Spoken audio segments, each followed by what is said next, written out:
சின்ன தொப்புள் காட்டி வராங்கன்னா அது ஒரு கிளாமரா? ஃபேமிலி ஆடியன்ஸ் வந்தா அவ்வளோ செட் ஆகுமான்னு தெரியாது. ஜாதி நோக்கி படம் எடுக்கிறது, இந்த கேஸ்ட் எங்களை தாழ்த்தப்பட்டாங்க, உங்களை தாழ்த்தப்பட்டாங்க, இதெல்லாம் டூ எல்லாம் கிடையாது. உன்னோடயே நிறுத்திக்கோங்க, அதெல்லாம் நல்லா தான் இருக்கு, அவ்வளோ நல்லா இருந்தது. செகண்ட் ஆஃப் கம்ப்ளீட்டாகவே கொஞ்சம் லேக் ஆஃப் போன மாதிரி தான் இருந்துச்சு கம்பேரிட்டிவ்லி. வரலட்சுமியோட யோகா கிளாமர்லாம் அடிச்சு மாசுன்னே சொல்லலாம். ஓடாதுன்னு சொல்லிட்டு 110 ரூபா டிக்கெட்டுக்கு விட்டாங்க. மொக்க படமே 196 ரூபாய்க்கு பார்க்கலாம். விஷால் சீனுக்கு ஆடு வேடிக்கை பார்த்துட்டு பேனு கத்தின நாளா அதெல்லாம் ஒன்றும் இல்லை, கிளாமர்லாம் இல்லை. சாதாரண ஒரு சின்ன தொப்புள் காட்டி வராங்கன்னா அது ஒரு கிளாமரா?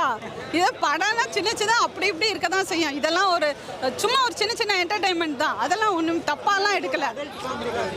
அடல்ட் காமெடின்லாம் எடுக்கலைங்க. சாதாரண ஒரு ரியல் லைஃப்பில் அப்படியே இருக்கும்போது இருக்கிற காமெடியை தானே தவிர காமெடின்னு ஒரு ட்ராக்காக ஒட்டலை.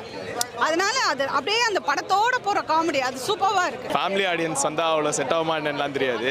பட் பசங்களோட வந்தால் பயங்கரமாக என்ஜாய் பண்ணிடலாம்ண்ணா, கன்ஃபார்மாக. அவ்வளோ சூப்பராக இருக்குது படம். சந்தானம் ஏன்னா அவர் இப்போ ஹீரோவெல்லாம் நடிச்சிட்டு இருக்கிறாரு, செம்மையாக பண்ணியிருக்காருண்ணா படம் முழுக்க.